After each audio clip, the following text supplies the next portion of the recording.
शाह जानते हैं कि मजलिस जो बोलती है वो करती है, इसीलिए मजलिस का नाम लेते हैं। अमित शाह जानते हैं कि जब तक मजलिस तेलंगाना में ताकतवर रहेगी, सेक्रेटेरिएट पर बीजेपी का परचम नहीं लहरा सकता।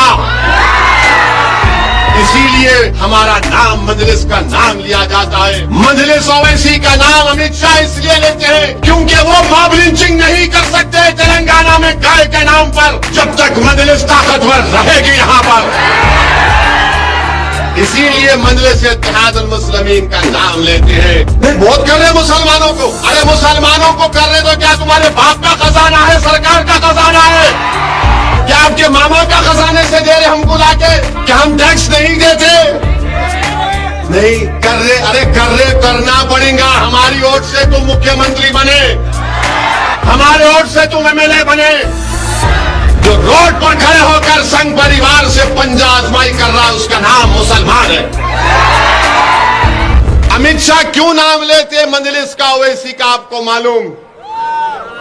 सुनो बताता हूं मैं आपको। क्योंकि अमित शाह जानते हैं कि असदुद्दीन ओवैसी मोहम्मद मुस्तफा सल्लल्लाहु अलैहि वसल्लम के गुलामों का गुलाम है, इसलिए ओवैसी का नाम लेते। अमित शाह जानते हैं कि वो कमली वाले के गुलामों का गुलाम है जो जालिमों से कभी समझौता नहीं करेगा, उनसे पंजा आजमाई करेगा, इसलिए नाम लेते हैं। अमित शाह मजलिस का नाम इसलिए लेते हैं कि अमित शाह जानते हैं कि 65 साल से मजलिस इत्तेहादुल मुस्लिमीन इस सरजमीन पर अपना काम कर रही है। अमित शाह जानते हैं, मोदी जानते हैं, आरएसएस वाले जानते हैं कि इस जमात ने नेहरू से लेकर मोदी तक प्राइम मिनिस्टर वजीर आजम को देखा, मगर किसी ने मजलिस इत्तेहादुल मुस्लिमीन को कमजोर करने की ताकत नहीं थी। ये अल्लाह उसके रसूल का करम है। इसीलिए अमित शाह जब तेलंगाना को आते तो मजलिस का नाम लेते हैं। अमित शाह जानते हैं कि मजलिस जो बोलती है वो करती है, इसीलिए मजलिस का नाम लेते हैं। अमित शाह जानते हैं कि जब तक मजलिस तेलंगाना में ताकतवर रहेगी, सेक्रेटेरिएट पर बीजेपी का परचम नहीं लहरा सकता। इसीलिए हमारा नाम मजलिस का नाम लिया जाता है। मजलिस ओवैसी का नाम अमित शाह इसलिए लेते हैं क्योंकि वो मॉब लिंचिंग नहीं कर सकते तेलंगाना में गाय के नाम पर, जब तक मजलिस ताकतवर रहेगी यहां पर। इसीलिए मजलिस इत्तेहादुल मुस्लिमीन का नाम लेते हैं। और ये बीजेपी के लोग जो जुम्मा 8 दिन हुआ, जो अमित शाह की चप्पल उठाकर फिरते हैं, ये भी अब बोलना शुरू कर दिए। मेरे अजीज दोस्तों और बुजुर्गों, ये बात आपको बताना जरूरी था।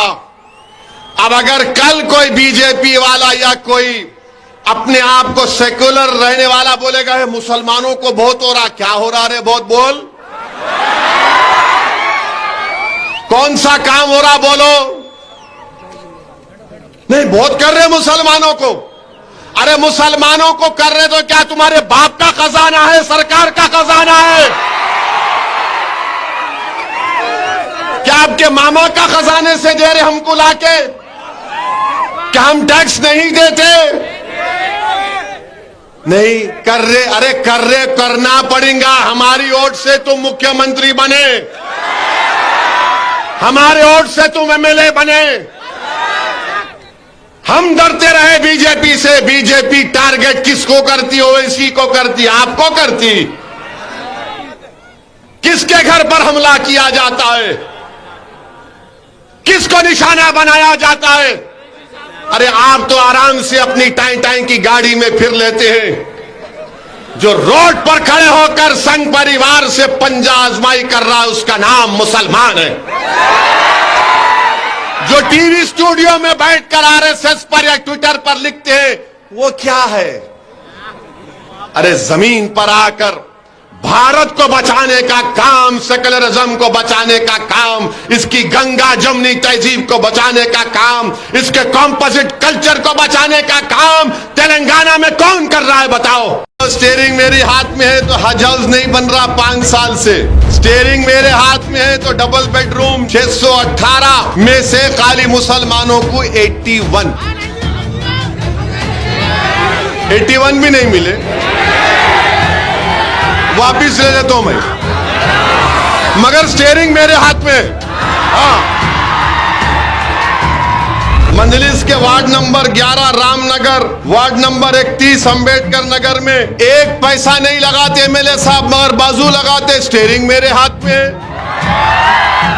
और आदिलाबाद के रिम्स अस्पताल में बगैर नोट भी जाए नौकरी नहीं मिलती। अटेंडर की नौकरी होना 50,000 रुपये रिश्वत दो। कितना? 1 लाख। मगर स्टीयरिंग मेरे हाथ में। रुकने असेंबली बोध गांधीनगर में वहां पर जुल्म हुआ, एमएलए साहब खामोश, स्टीयरिंग मेरे हाथ में। बड़े जानवरों की गाड़ी जब्त कर ली जाती, स्टीयरिंग मेरे हाथ में। अब याद रखो, जो लोग ये आदिलाबाद में बोलते ने ऊपर ओवैसी है हमारे साथ है, और बीजेपी बोल रहे स्टीयरिंग मेरे हाथ में, कहीं खुदा ना खास्ता मैं स्टीयरिंग से एक्सीडेंट नहीं कर दूं। आदिलाबाद में आप ये बताओ कि यहां पर ये उर्दू मीडियम का गर्ल्स जूनियर वोकेशनल कॉलेज क्यों नहीं बनाया गया? किसके हाथ में स्टीयरिंग है? फिर आप ये भी बोलो स्टीयरिंग मेरे हाथ में है तो हज हाउस नहीं बन रहा 5 साल से। स्टीयरिंग मेरे हाथ में है तो डबल बेडरूम 618 में से खाली मुसलमानों को 81 भी नहीं मिले।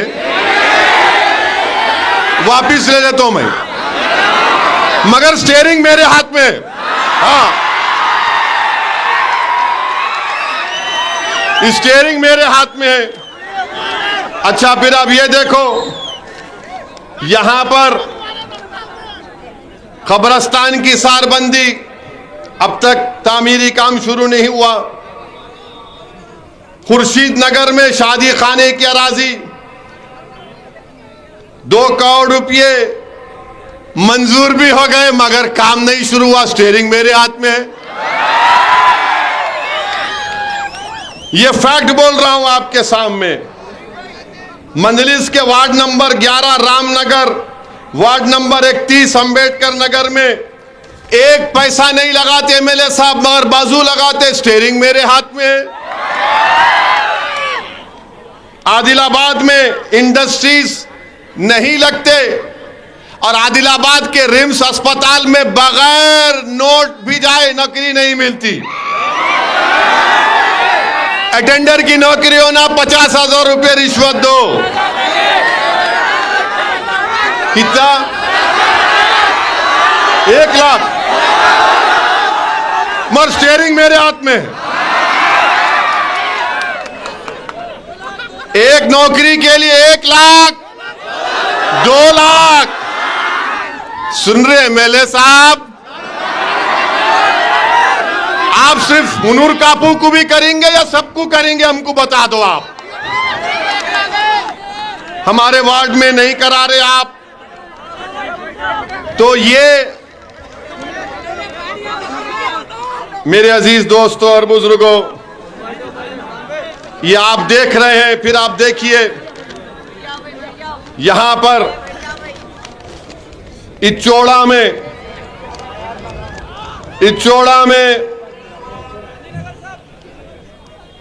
क्या बोले? हाँ, बोल दो, सब बोल दो, फिक्र मत करो।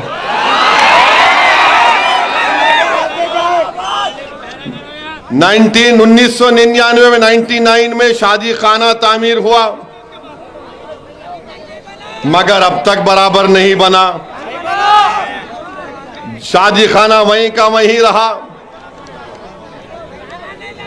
रुकने असेंबली बोथ गांधीनगर में वहां पर जुल्म हुआ। एमएलए साहब खामोश, स्टीयरिंग मेरे हाथ में। बड़े जानवरों की गाड़ी जब्त कर ली जाती, स्टीयरिंग मेरे हाथ में। इचोड़ा उर्दू मीडियम जूनियर कॉलेज की सख्त जरूरत है। कॉलेज नहीं होने की वजह से मुस्लिम बच्चियां तालीम तरक कर रही हैं। अब याद रखो, जो लोग ये आदिलाबाद में बोलते ने ऊपर ओवैसी है हमारे साथ है, और बीजेपी बोल रहे स्टीयरिंग मेरे हाथ में, कहीं खुदा ना खास्ता मैं स्टीयरिंग से एक्सीडेंट नहीं कर दूं। अगर मैं तेज चलाना शुरू कर दिया अपनी गाड़ी को, तो फिर क्या होगा बताओ।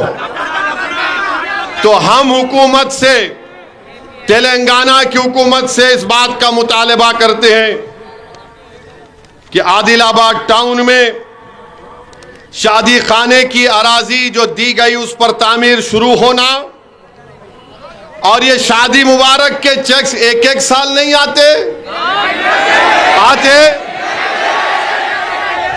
अब आप बताओ, आने डेढ़ साल हो रहा, अब इलेक्शन आएगा अक्टूबर में या दिसंबर में, उस वक्त आके नहीं बोलना ओवैसी गारू चप्पुंडो ओवैसी गारू नहीं होगा। फिर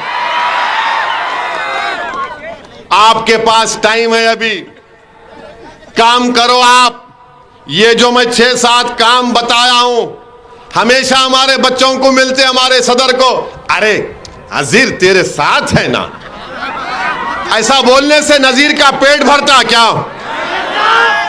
आदिलाबाद के गरीब मुसलमानों का फायदा होता क्या?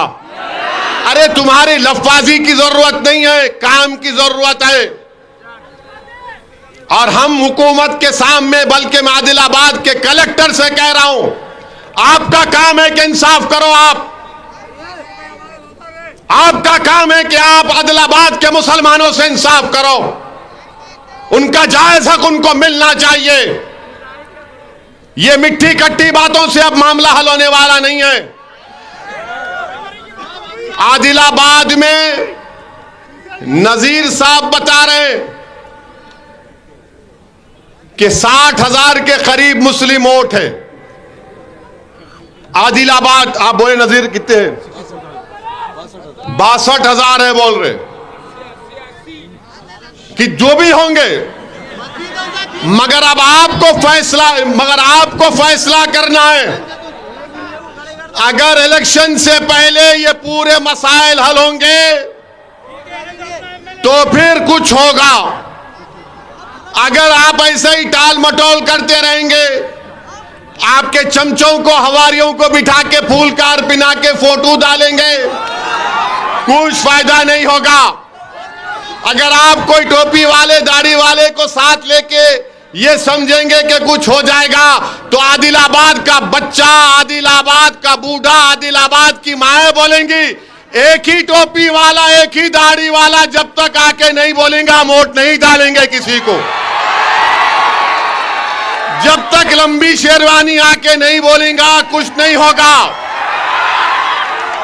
ये आदिलाबाद के गरीब मुसलमानों का मुतालबा है हुकूमत से कि आपको ये काम करना पड़ेगा। ये अब आप आकर वो बुढ़ो डरा मत डराओ, हमको किसी के बाप से डरने वाले नहीं हम भी चाहते बीजेपी आगे ना बढ़े तेलंगाना में। 2014 में, 2018 में तेलंगाना में बीजेपी को हराने में मजलिस का भी रोल रहा है उसमें, मजलिस का भी रोल रहा है उसमें। और हम हरगिज नहीं चाहते कि बीजेपी आगे बढ़े, मगर इसका यह मतलब नहीं है कि आदिलाबाद में कोई डेवलपमेंट ना हो, हमारे वार्ड में कोई डेवलपमेंट ना हो उसमें। मेरे अजीज दोस्तों और बुजुर्गों, इसीलिए हम आपसे अपील, हाँ आईटी हब भी बनाया गया।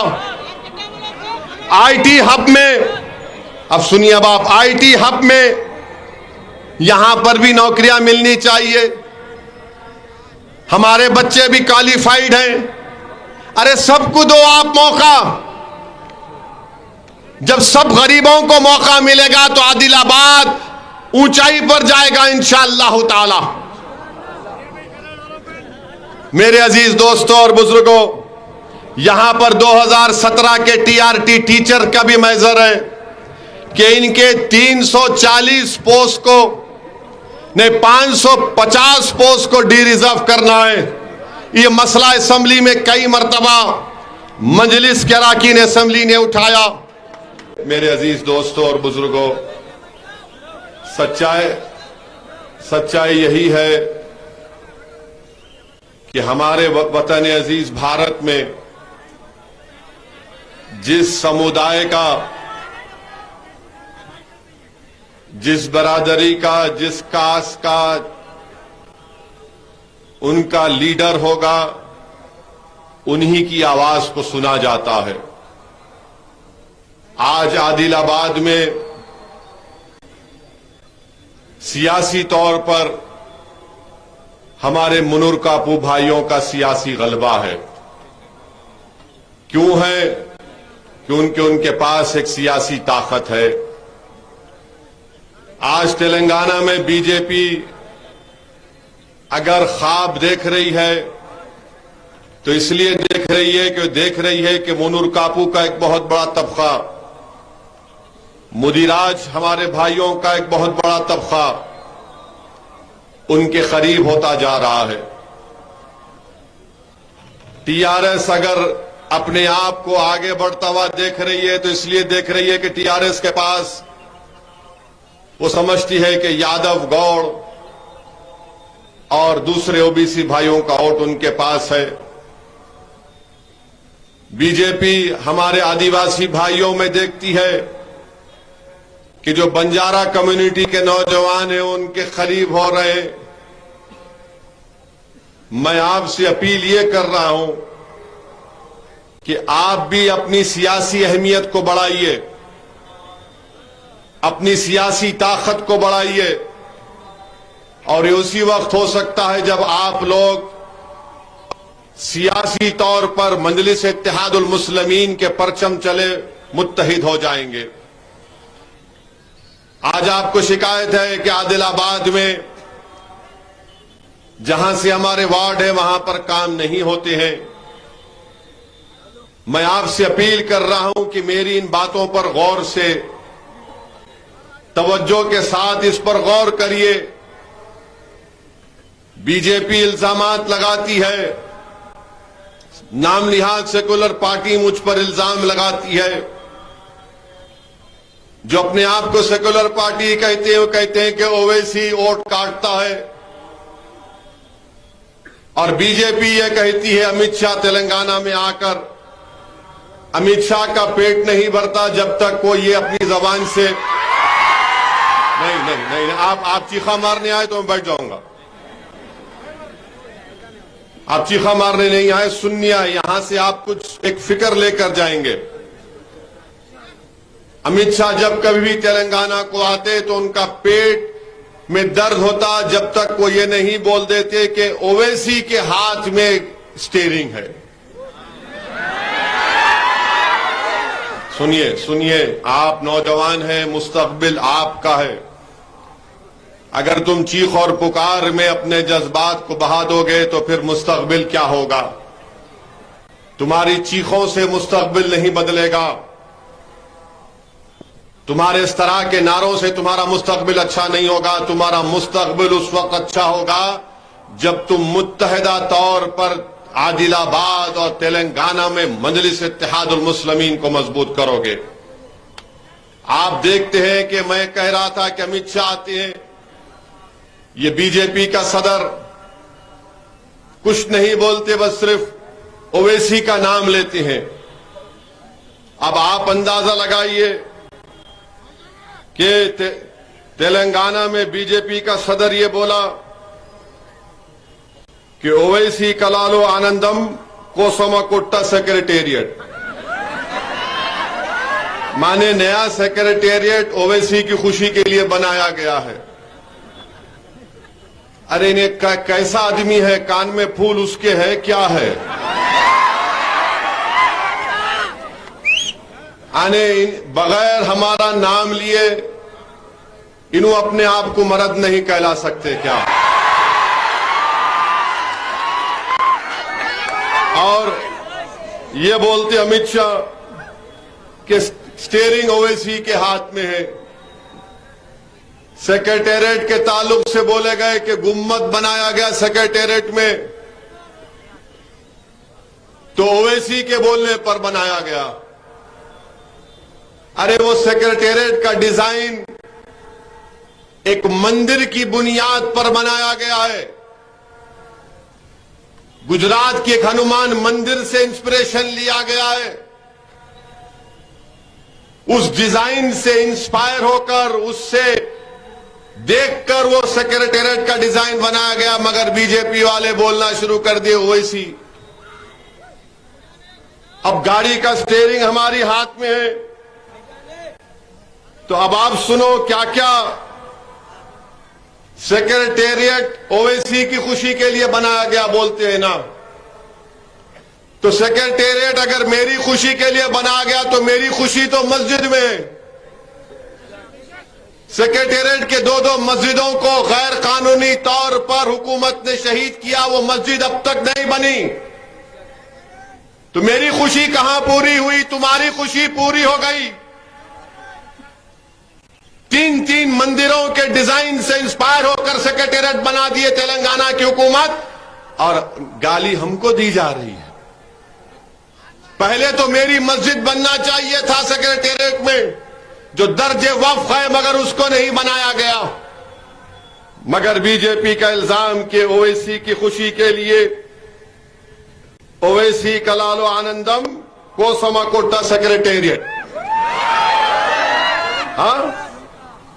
और फिर आप देखो, और एक बात आपको बता रहा हूं, चीफ मिनिस्टर ऐलान किए थे कि इस्लामिक सेंटर गच्चीबौली में बनाया जाएगा। अब तक इस्लामिक सेंटर नहीं बना, मगर स्टीयरिंग मेरे हाथ में है। अब आप सुनो, अब आप ये सुनो कि अब आपको जो बताने जा रहा हूं ये बात सुनो आप। इस्लामिक सेंटर नहीं बना, मगर ब्राह्मण सदन 31 जुलाई को, ब्राह्मण सदन 31 जुलाई को चीफ मिनिस्टर इफ्तिताह करने जा रहे हैं। गोपनपल्ली में 31 मई को ब्राह्मण सदन बनेगा। और अखबार की न्यूज पढ़ रहा हूं आपके सामने कि अखबार की न्यूज ये है,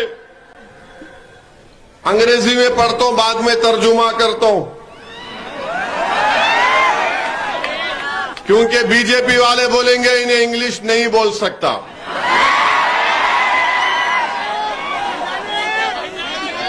अब आप सुनिए,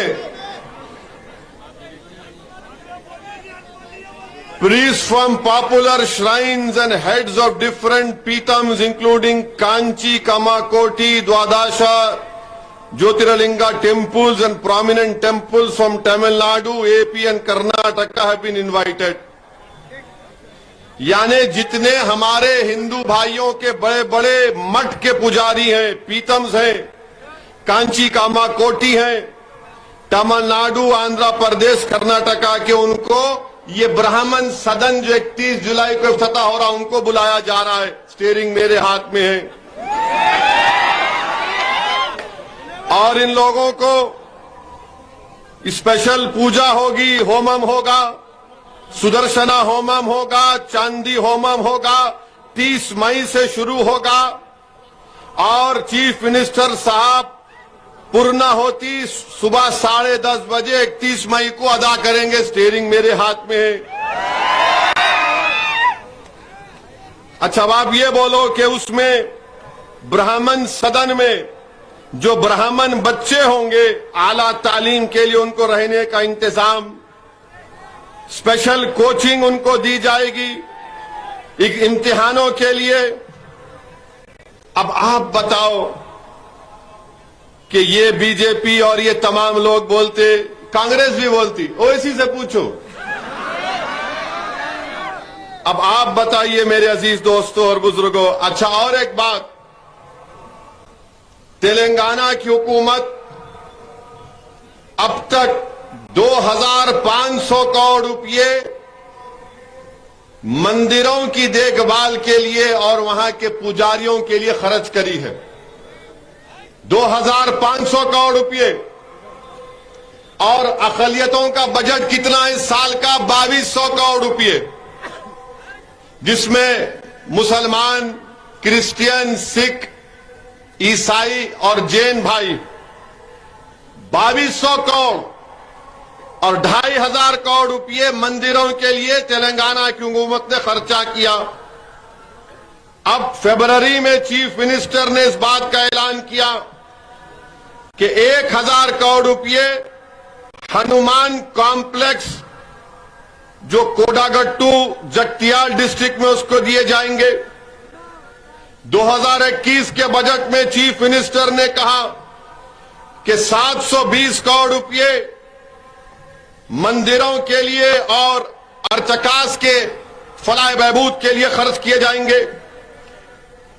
रियासती हुकूमत ने 4 करोड़ 25 करोड़ रुपए वेंकटेश्वरा स्वामी टेम्पल दुब्बागा के लिए खर्च किए।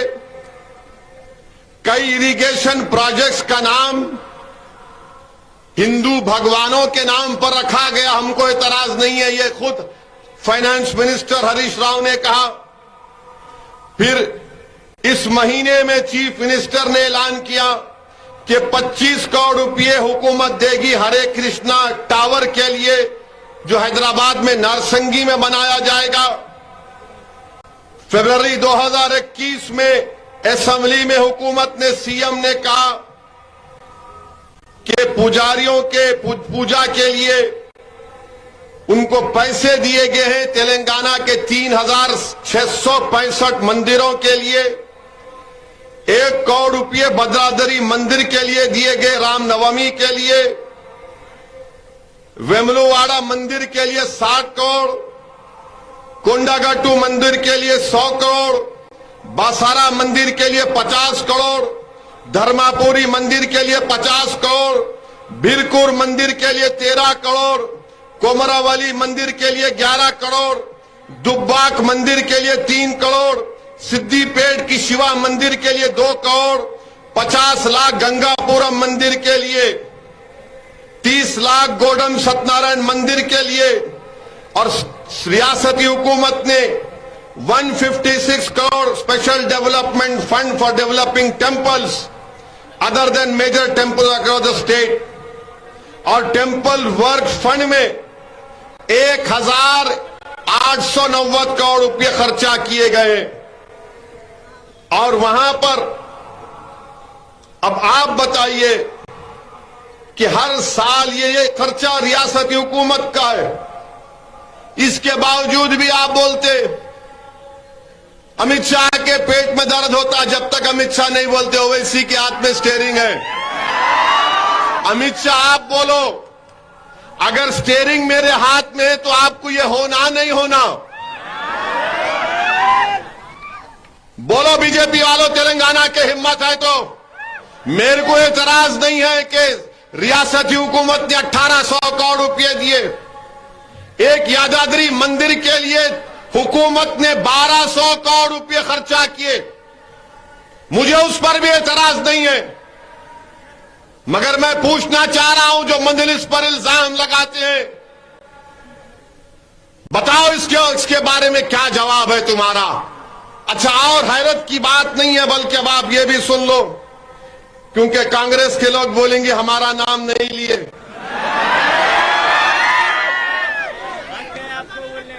कांग्रेस के इनके जो सदर, नए सदर बने, जो थोड़ी देर चले बाद में थक के बैठ गए, इन्हों रियासती तेलंगाना के कांग्रेस के सदर ने कहा कि अगर उनकी हुकूमत बनती है तो पूरे तेलंगाना में 100 राम मंदिर बनाएंगे हर एक असेंबली कॉन्स्टिट्यूंसी में, और 10 करोड़ रुपए देंगे। भाई आप ये क्यों कहते बीजेपी वाले कि मुसलमानों की खुशामद की जा रही है। क्यों कहते हैं लोग कि मुसलमानों का तुष्टीकरण किया जा रहा है? तेलंगाना के मुसलमान को इतराज नहीं है। हम यही कह रहे हैं कि जब आप दे रहे हैं तो दो, सबको दो। क्या हम पुकार रहे थे, रो रहे थे, क्यों दे रहे, क्यों दे रहे? अब बोलो बीजेपी वालों, यादाद्री की मंदिर चीफ मिनिस्टर ने बनाई, 1200 करोड़ उस पे खर्चा किए। हैदराबाद में हरे रामा हरे कृष्णा का टावर आएगा, 45 करोड़ चीफ मिनिस्टर ने ऐलान किया। ब्राह्मण सदन बन गया, मेरा इस्लामिक सेंटर नहीं बना। सेक्रेटेरिएट मेरी खुशी के लिए बनाया गया। मेरी मस्जिद को शहीद करके सेक्रेटेरिएट बनाया गया, मस्जिद नहीं बनी। जगतियाल में एक एसआई ने बस के अंदर एक खातून की बहस हो गई दूसरी खातून के साथ, तो दूसरी खातून ने, क्योंकि वो एसआई की बीवी थी, फोन करके अपने शौहर को बोल दिया। शौहर को तकलीफ आया, रोड पर रोककर उस बुर्खापोश खातून से बहस किया, उसको तमाचा मार दिया। इस पर क्यों नहीं बोलते? बोलना चाहिए ना। कौन गए? जाफर हुसैन मेराज गए। और हद तो यह हो गई कि उस बच्ची पर केस बुक कर दिए। ये कौन सा इंसाफ है? यही तो हम बोलना चाह रहे हैं कि बीजेपी बोलते रहती है ओवैसी ये, ओवैसी ये। अरे तुम ओवैसी का नाम लेके अपना पेट भरना चाहते तो भर लो, मुझे कोई मतलब नहीं है। अगर ओवैसी का नाम लेने से तुमको लगता है कि तुमने ग्लूकोज तुमको मिल गया तो लो। कांग्रेस वाले बोलते हैं कि अगर उनको सत्ता मिलेगी तो हम इतना बनाएंगे। अरे बनाओ, कौन रोक रहा तुमको? मगर ये बोलना ओवैसी, हर चीज में ओवैसी, हर चीज में मजलिस। अमित शाह क्यों नाम लेते मजलिस का, ओवैसी का? आपको मालूम? सुनो, बताता हूं मैं आपको। क्योंकि अमित शाह जानते हैं कि असदुद्दीन ओवैसी मोहम्मद मुस्तफा सल्लल्लाहु अलैहि वसल्लम के गुलामों का गुलाम है, इसलिए ओवैसी का नाम लेते। अमित शाह जानते हैं कि वो कमली वाले के गुलामों का गुलाम है, जो जालिमों से कभी समझौता नहीं करेगा, उनसे पंजा आजमाई करेगा, इसलिए नाम लेते हैं। अमित शाह मजलिस का नाम इसलिए लेते हैं कि अमित शाह जानते हैं कि 65 साल से मजलिस इत्तेहाद वल मुस्लिमीन इस सरजमीन पर अपना काम कर रही है। अमित शाह जानते हैं, मोदी जानते हैं, आरएसएस वाले जानते हैं कि इस जमात ने नेहरू से लेकर मोदी तक प्राइम मिनिस्टर, वजीर आजम को देखा, मगर किसी ने मजलिस इत्तेहाद वल मुस्लिमीन को कमजोर करने की ताकत नहीं थी। ये अल्लाह उसके रसूल का करम है। इसीलिए अमित शाह जब तेलंगाना को आते तो मजलिस का नाम लेते हैं। अमित शाह जानते हैं कि मजलिस जो बोलती है वो करती है, इसीलिए मजलिस का नाम लेते हैं। अमित शाह जानते हैं कि जब तक मजलिस तेलंगाना में ताकतवर रहेगी, सेक्रेटेरिएट पर बीजेपी का परचम नहीं लहरा सकता। इसीलिए हमारा नाम मजलिस का नाम लिया जाता है।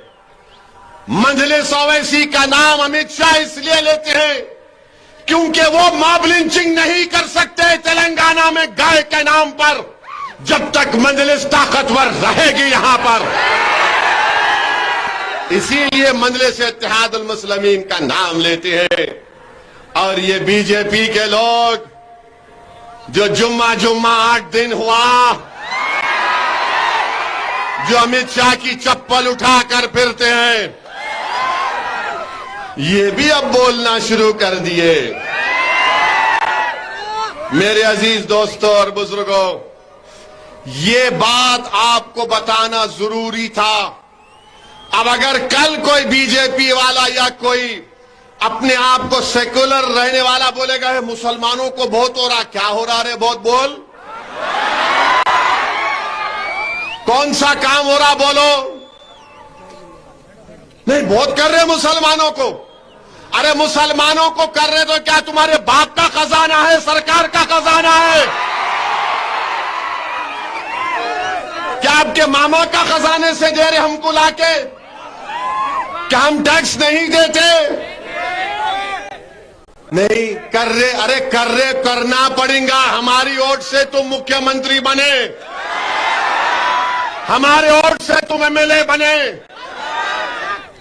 हम डरते रहे बीजेपी से। बीजेपी टारगेट किसको करती? ओवैसी को करती, आपको करती। किसके घर पर हमला किया जाता है? किसको निशाना बनाया जाता है? अरे आप तो आराम से अपनी टाई टाई की गाड़ी में फिर लेते हैं। जो रोड पर खड़े होकर संघ परिवार से पंजा आजमाई कर रहा है उसका नाम मुसलमान है। जो टीवी स्टूडियो में बैठकर आरएसएस पर या ट्विटर पर लिखते हैं वो क्या है? अरे जमीन पर आकर भारत को बचाने का काम, सेकुलरिज्म को बचाने का काम, इसकी गंगा जमनी तहजीब को बचाने का काम, इसके कॉम्पोजिट कल्चर को बचाने का काम तेलंगाना में कौन कर रहा है बताओ? ये लोग इल्जाम लगाते हो वैसी वोट काटता है। अच्छा ये बताओ, आदिलाबाद की एमपी सीट मैं लड़ा,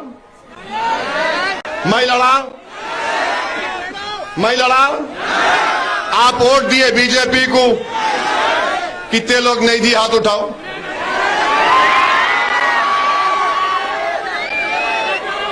अब हाथ नीचे रख लो। सुना, ठहरो आप, सुनो। फिर आप फिर बोल रहे, यहां आके बोलते। निजामाबाद एमपी सीट मंजलिस लड़ी। करीमनगर एमपी की सीट मंजलिस लड़ी। सिकंदराबाद की एमपी सीट मंजलिस लड़ी। फिर कैसे जीती? कैसे जीती? कौन जीता है? अरे तुम लोग जीता है, हम नहीं जीता है। मैं नहीं लड़ा तो बीजेपी जीत गई। अब जलसा कर रहा हूं तो सबके पेट में दर्द हो रहा। अब क्या करते असेंबली में यहां पे? ये अचानक जलसा क्यों हुआ आदिलाबाद में? अब फिक्र लगी हुई है निजामाबाद में क्या करने वाले हैं। अगर ठेठ दखनी जबान में बोलूं तो इला बोल रहे अब क्या करते की। अब करीमनगर में क्या होता की। सिकंदराबाद में इन्हों किसकी हवा उतारते की। अब आप बताओ, हम नहीं लड़े तो इन्हों जीत रहे और इल्जाम किस पे लगा रहे? नहीं ओवैसी आया, ओवैसी है करा। अरे भाई तुम सुनो, अभी टाइम है, अभी टाइम है। मैं आप लोगों से मशवरा करने आया हूं, मैं आप लोगों से बात करने आया हूं। मैं मजलिस के जिम्मेदारों से बात करूंगा और उसके बाद मैं तय करूंगा कि आने वाले असेंबली इंतखाबात में मजलिस कितने असेंबली की सीट पर इलेक्शन लड़ेगी इंशाअल्लाह ताला। मगर ये बोलना नहीं, ओवैसी अमित शाह जैसा हेलीकॉप्टर से उतरते बेचैन रहते, बोलना ओवैसी के बारे में बोलना, नहीं तो दर्द होगा मेरे को। आप बताओ, इतने बातें रखाऊं, इतने मंदिरें बनाई गई, हमको एतराज नहीं है। सेक्रेटेरिएट का इनाग्रेशन हुआ, मैंने वेलकम किया, मगर मैं यही बोला कि मस्जिद भी बना दो। मगर ये बीजेपी वाले बोल उसमें गुम्मद है। अरे भाई जरा आंख का इलाज करा ले, दिमाग का नहीं करा सकता तो। वो गुम्मद नहीं है, वो तेलंगाना के 2 मंदिर, गुजरात के एक मंदिर को देख के आर्किटेक्ट ने डिजाइन बनाया। मेरे से पूछ के नहीं बनाया उन्हें, मेरे से पूछ के नहीं बनाया उन्हें। अगर मेरे से पूछ के बनाता तो मैं और खूबसूरत बनाता था, मैं ताजमहल की तरह बनाता था, चार मीनार की तरह बनाता था, मगर नहीं पूछे, उन्होंने बना लिए। बहुत अच्छा करे। मेरे अजीज दोस्तों और बुजुर्गों, स्टीयरिंग हमारे हाथ में है। अच्छा, फिर ये आदिलाबाद में आप ये बताओ कि यहां पर ये उर्दू मीडियम का गर्ल्स जूनियर वोकेशनल कॉलेज क्यों नहीं बनाया गया? किसके हाथ में स्टीयरिंग है? फिर आप ये भी बोलो स्टीयरिंग मेरे हाथ में है तो हज हाउस नहीं बन रहा 5 साल से। स्टीयरिंग मेरे हाथ में है तो डबल बेडरूम 618 में से खाली मुसलमानों को 81 भी नहीं मिले। वापिस ले लेता हूं मैं, मगर स्टीयरिंग मेरे हाथ में है। हाँ, स्टीयरिंग मेरे हाथ में है। अच्छा, फिर अब ये देखो, यहां पर कब्रस्तान की सारबंदी, अब तक तामीरी काम शुरू नहीं हुआ। खुर्शीद नगर में शादी खाने की अराजी 2 करोड़ रुपये मंजूर भी हो गए, मगर काम नहीं शुरू हुआ। स्टीयरिंग मेरे हाथ में है। ये फैक्ट बोल रहा हूं आपके सामने। मंजलिस के ward number 11 Ramnagar, ward number 31 Ambedkar Nagar में 1 पैसा नहीं लगाते एमएलए साहब, मगर बाजू लगाते। स्टीयरिंग मेरे हाथ में है। आदिलाबाद में इंडस्ट्रीज नहीं लगते और आदिलाबाद के रिम्स अस्पताल में बगैर नोट भी जाए नौकरी नहीं मिलती। अटेंडर की नौकरी होना 50,000 रुपये रिश्वत दो। कितना? 1 लाख। मगर स्टीयरिंग मेरे हाथ में। एक नौकरी के लिए 1 लाख, 2 लाख। सुन रहे एमएलए साहब, आप सिर्फ हुनूर कापू को भी करेंगे या सबको करेंगे? हमको बता दो आप। हमारे वार्ड में नहीं करा रहे आप, तो ये मेरे अजीज दोस्तों और बुजुर्गों, ये आप देख रहे हैं। फिर आप देखिए यहां पर इचोड़ा में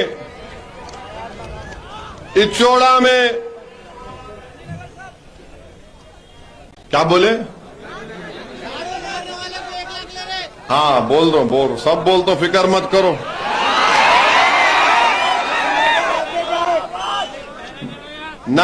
उन्नीस सौ 99 में 99 में शादी खाना तामीर हुआ, मगर अब तक बराबर नहीं बना। शादी खाना वहीं का वहीं रहा। रुकने असेंबली बूथ गांधीनगर में, वहां पर जुल्म हुआ। एमएलए साहब खामोश, स्टीयरिंग मेरे हाथ में। बड़े जानवरों की गाड़ी जब्त कर ली जाती, स्टीयरिंग मेरे हाथ में। इचोड़ा उर्दू मीडियम जूनियर कॉलेज की सख्त जरूरत है। कॉलेज नहीं होने की वजह से मुस्लिम बच्चियां तालीम तरक कर रही हैं। अब याद रखो, जो लोग ये आदिलाबाद में बोलते ने ऊपर ओवैसी है हमारे साथ है, और बीजेपी बोल रहे स्टीयरिंग मेरे हाथ में, कहीं खुदा ना खास्ता मैं स्टीयरिंग से एक्सीडेंट नहीं कर दूं। अगर मैं तेज चलाना शुरू कर दिया अपनी गाड़ी को, तो फिर क्या होगा बताओ? तो हम हुकूमत से, तेलंगाना की हुकूमत से इस बात का मुतालबा करते हैं कि आदिलाबाद टाउन में शादी खाने की अराजी जो दी गई उस पर तामीर शुरू होना, और ये शादी मुबारक के चेक्स एक एक साल नहीं आते, आते। अब आप बताओ, आने डेढ़ साल हो रहा, अब इलेक्शन आएगा अक्टूबर में या दिसंबर में, उस वक्त आके नहीं बोलना ओवैसी गारू चप्पुंडो ओवैसी गारू नहीं होगा। फिर आपके पास टाइम है, अभी काम करो आप। ये जो मैं 6-7 काम बताया हूं, हमेशा हमारे बच्चों को मिलते, हमारे सदर को, अरे नजीर तेरे साथ है ना, ऐसा बोलने से नजीर का पेट भरता क्या? आदिलाबाद के गरीब मुसलमानों का फायदा होता क्या? अरे तुम्हारी लफ्बाजी की जरूरत नहीं है, काम की जरूरत है। और हम हुकूमत के सामने, बल्कि मैं आदिलाबाद के कलेक्टर से कह रहा हूं, आपका काम है कि इंसाफ करो। आपका काम है कि आप आदिलाबाद के मुसलमानों से इंसाफ करो। उनका जायज हक उनको मिलना चाहिए। ये मिट्टी कट्टी बातों से अब मामला हल होने वाला नहीं है। आदिलाबाद में नजीर साहब बता रहे हैं कि 60,000 के करीब मुस्लिम वोट है आदिलाबाद। आप बोले नजीर कितने हैं? 62,000 है बोल रहे, कि जो भी होंगे, मगर अब आपको फैसला करना है। अगर इलेक्शन से पहले ये पूरे मसाइल हल होंगे तो फिर कुछ होगा। अगर आप ऐसे ही टाल मटोल करते रहेंगे, आपके चमचों को, हवारियों को बिठा के फूल कार पिना के फोटो डालेंगे, कुछ फायदा नहीं होगा। अगर आप कोई टोपी वाले, दाढ़ी वाले को साथ लेके ये समझेंगे कि कुछ हो जाएगा, तो आदिलाबाद का बच्चा, आदिलाबाद का बूढ़ा, आदिलाबाद की माएं बोलेंगी, एक ही टोपी वाला, एक ही दाढ़ी वाला जब तक आके नहीं बोलेगा हम वोट नहीं डालेंगे किसी को। जब तक लंबी शेरवानी आके नहीं बोलेगा कुछ नहीं होगा। ये आदिलाबाद के गरीब मुसलमानों का मुतालबा है हुकूमत से कि आपको ये काम करना पड़ेगा। ये बाप आकर वो वुडो डरारे मत डराओ, हमको किसी के बाप से डरने वाले नहीं हम भी चाहते बीजेपी आगे ना बढ़े तेलंगाना में। 2014 में, 2018 में तेलंगाना में बीजेपी को हराने में मजलिस का भी रोल रहा है, उसमें मजलिस का भी रोल रहा है उसमें। और हम हरगिज नहीं चाहते कि बीजेपी आगे बढ़े, मगर इसका यह मतलब नहीं है कि आदिलाबाद में कोई डेवलपमेंट ना हो, हमारे वार्ड में कोई डेवलपमेंट ना हो उसमें। मेरे अजीज दोस्तों और बुजुर्गों, इसीलिए हम आपसे अपील, हाँ आईटी हब भी बनाया गया। आईटी हब में, अब सुनिए अब आप, आईटी हब में यहां पर भी नौकरियां मिलनी चाहिए। हमारे बच्चे भी क्वालिफाइड हैं। अरे सबको दो आप मौका। जब सब गरीबों को मौका मिलेगा तो आदिलाबाद ऊंचाई पर जाएगा इंशाअल्लाह ताला। मेरे अजीज दोस्तों और बुजुर्गों, यहां पर 2017 के टीआरटी टीचर का भी मैजर है कि इनके 340 पोस्ट को नहीं 550 पोस्ट को डी रिजर्व करना है। ये मसला असेंबली में कई मर्तबा मजलिस के अराकीन असेंबली ने उठाया, और आज हम देखते हैं कि भारत की लोकसभा की पार्लियामेंट का इफ्तिताह हुआ। हमारे प्रधानमंत्री वो एक फोटो आई लेटे हुए हैं, फिर एक टीवी पर मैं देखा कि लोकसभा के अंदर प्रधानमंत्री जा रहे और उनके पीछे कम से कम 18 से 20 हमारे हिंदू भाइयों के मजहब के पुजारी मंत्र पढ़ते हुए जा रहे हैं। प्रधानमंत्री मुझे देखकर बड़ा ताज्जुब हुआ कि आपके दिल में ये जगह क्यों नहीं पैदा हुई कि जब हिंदू पुजारियों को लेकर मैं जा रहा हूं लोकसभा के अंदर, तो उसमें ईसाई पादरी भी होना चाहिए था, उसमें सिखों के मजहबी रहनुमा को भी होना चाहिए था, उसमें मुसलमानों के कोई एक मौलाना को भी होना चाहिए था। अरे यही तो भारत की खूबसूरती है। वजीर आजम, इस देश का मजहब एक नहीं है, भारत का एक मजहब नहीं है, भारत किसी मजहब को मानता भी नहीं है, भारत पूरे मजहबों को मानता है। इंडिया का कोई रिलीजन नहीं है, इंडिया सब रिलीजन को मानता है। अगर कोई रिलीजन को नहीं मानता, इंडिया उसको भी मानता है। मगर अफसोस हुआ देश के प्रधानमंत्री, आप सिर्फ एक ही मजहब के लोगों को लेकर गए लोकसभा में। काश आपका दिल बड़ा होता तो उसमें ईसाई, सिख, मुसलमान और जैन लोग भी अंदर होते, बाहर हुआ।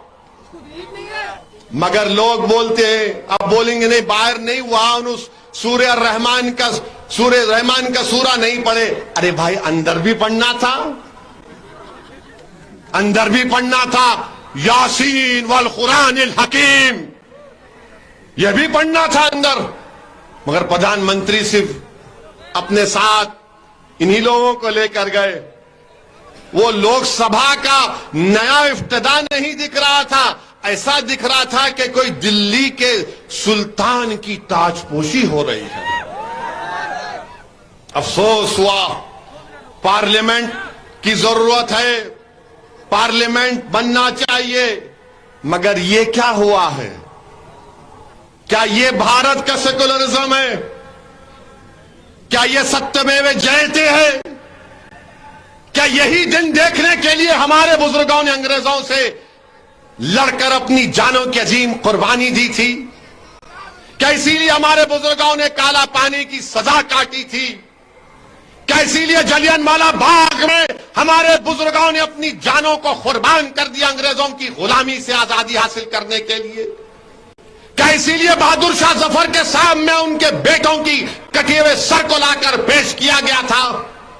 क्या इसीलिए टीपू सुल्तान ने अपनी जान की कुर्बानी दे दी अंग्रेजों से गुलामी को आजाद कराने के लिए? बताइए आप मेरे अजीज दोस्तों और बुजुर्गों, ये देश के वजीर आजम को नहीं करना चाहिए था। मिस्टर मोदी, आप हिंदुओं के भी प्राइम मिनिस्टर है, मुसलमानों के भी है, ईसाइयों के भी है, सिखों के लिए भी है, आदिवासियों के लिए आप सब 130 करोड़ जनता के वजीर आजम हैं।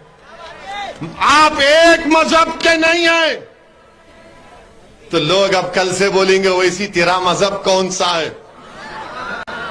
अरे दीवाने, मैं प्राइम मिनिस्टर ऑफ इंडिया की बात कर रहा हूं, मैं प्रधानमंत्री की बात कर रहा हूं, मैं वजीर आजम हिंद की बात कर रहा हूं। मेरी बात तुम कब जब करोगे? जब कोई मैं ओहदे पर आऊंगा।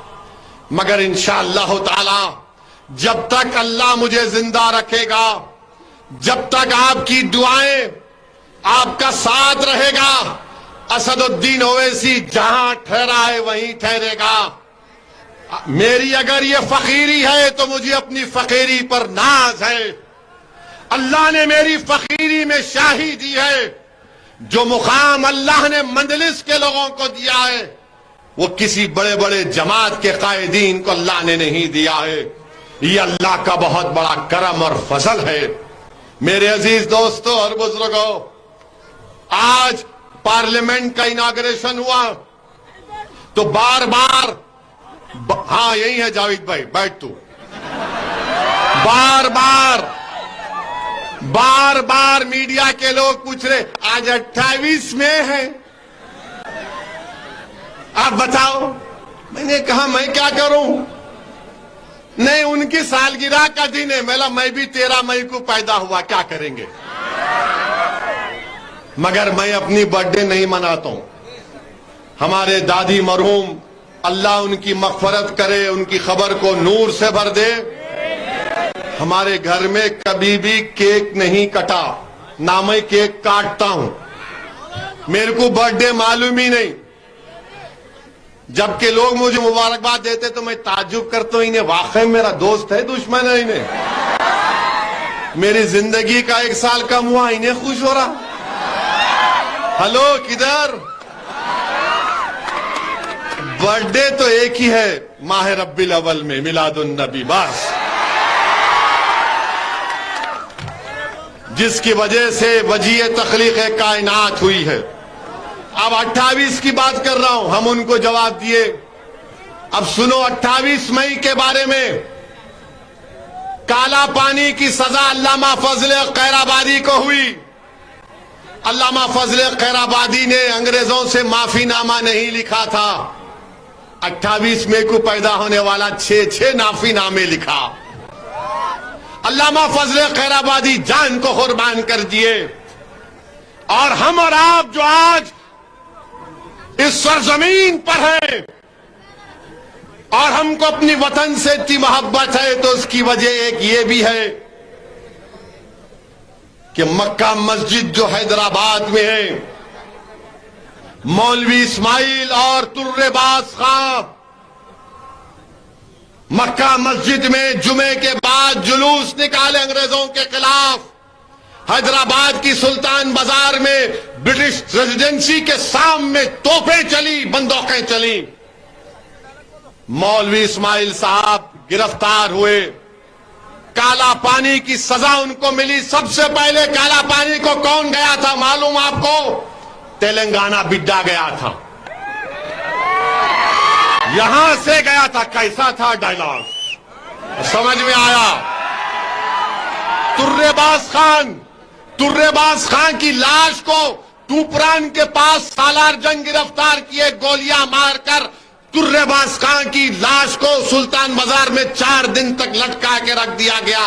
अरे जालिमों, बीजेपी वालों, आरएसएस वालों, हमारी वफादारी पर शक करने वालों, हम इनके चाहने वाले हैं।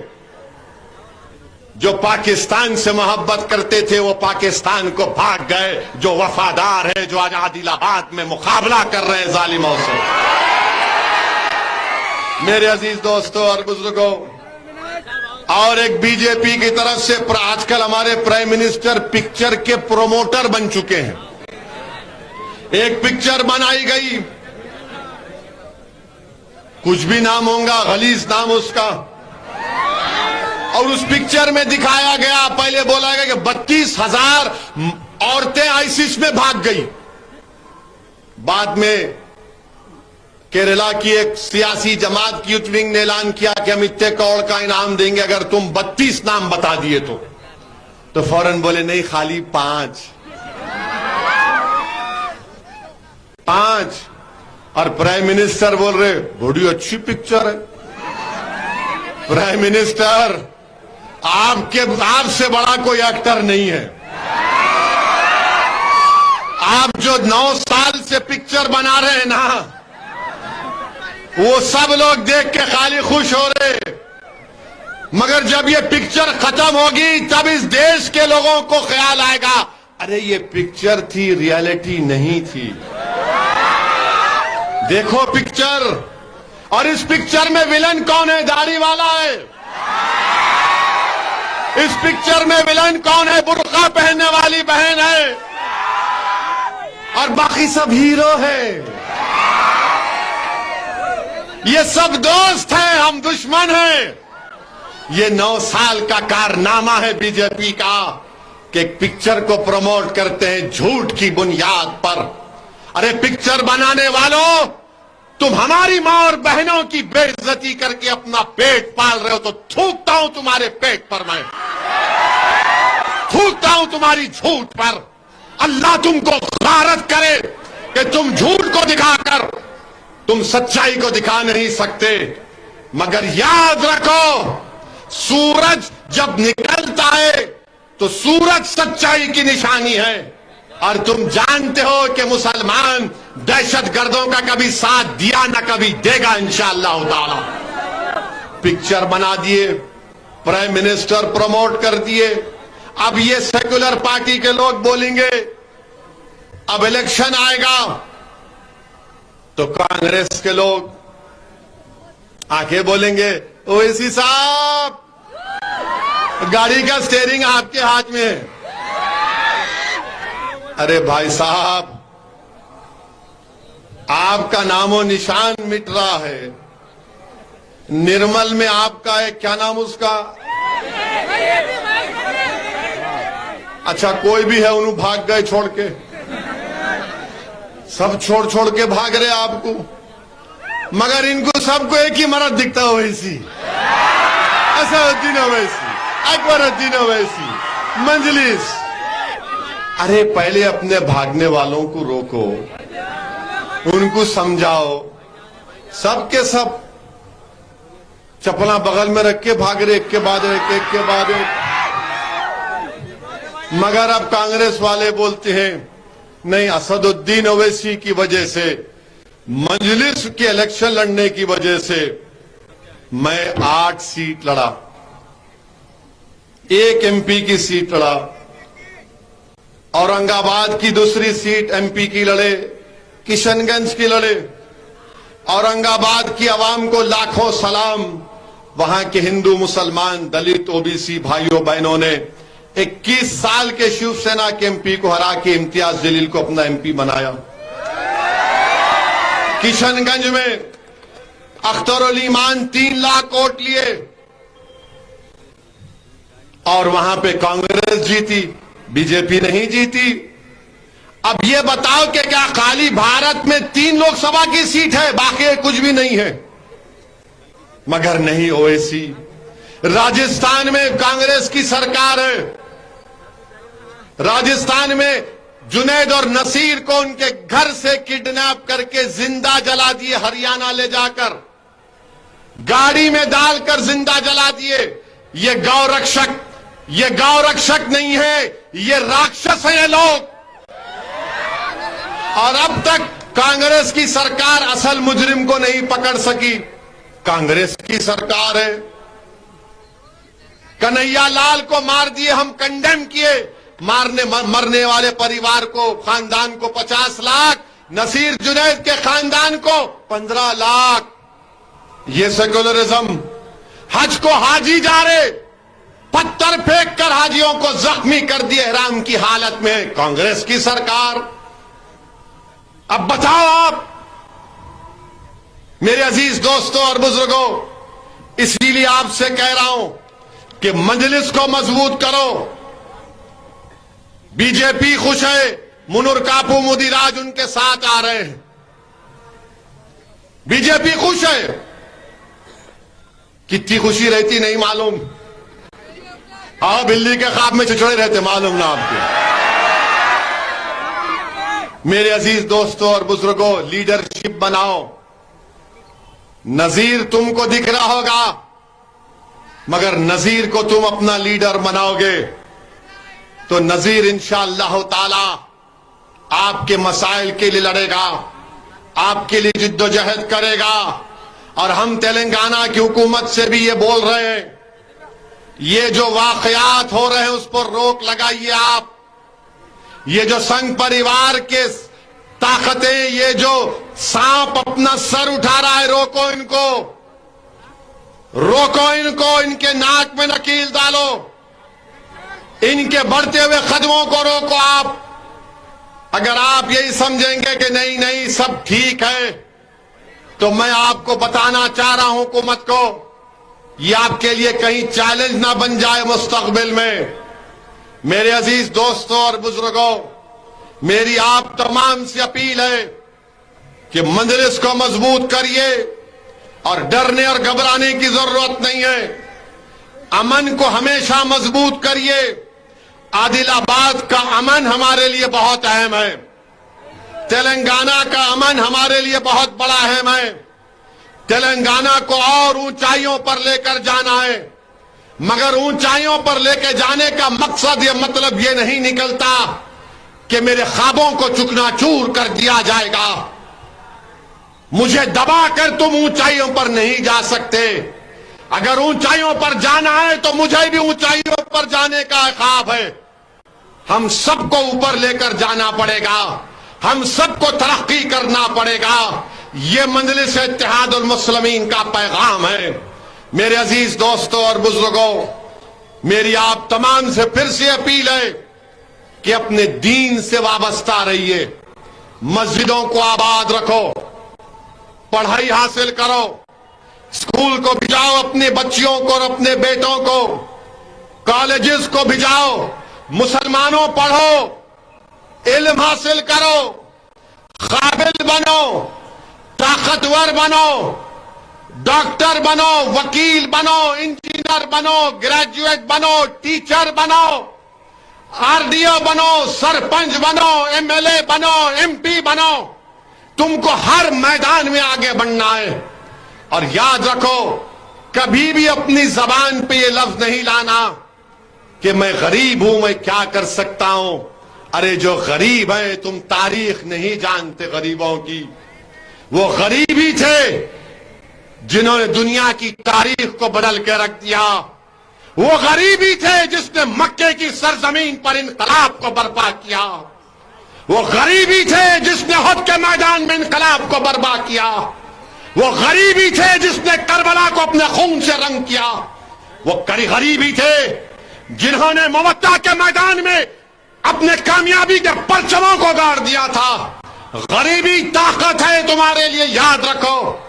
जो आज तुम गरीबी पर तुमको तकलीफ है, हदीस में आया कि सबसे ज्यादा जन्नत में गरीब लोग रहेंगे। दौलतमंद को 500 साल 600 साल खड़े होकर अल्लाह के सामने अपनी दौलत का हिसाब देना पड़ेगा, अगर वो दौलत को मुस्तहक लोगों के हक में इस्तेमाल नहीं किया।